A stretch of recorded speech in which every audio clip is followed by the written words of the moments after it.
মামির ছাদ বাগানে কতগুলো গাছ, বেশিরভাগই কৃষ্ণচূড়া, সরি কৃষ্ণচূড়া বলছি, বটকৃষ্ণ। আর এই একটা কুন্দ ফুল, এই যে ছোট্ট একটা ফুল। তারপরে আছে জবা গাছ, বেল গাছ, এটা বেশ সুন্দর চকচকে পাতা হচ্ছে তো। আকন্দ। আর এটা কি গো, এটা কি? ও,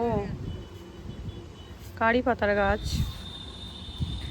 আবারও বটকৃষ্ণ গাছ, শুধু বটকৃষ্ণ দেখতে পাবেন এখানে। এটা সর ভাঙা পাতা না? সর ভাঙা পাতা না এটা? এই যে এটা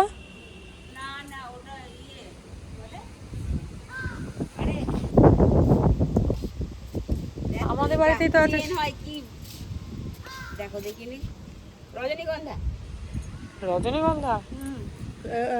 আর এই যে পুদিনা পাতার গাছ, এই যে দেখতে পাচ্ছ। এই গাছগুলো আপাতত আছে।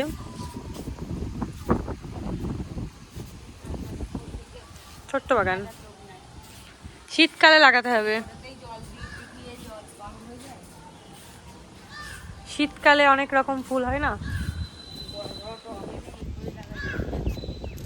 ওইটাই কথা।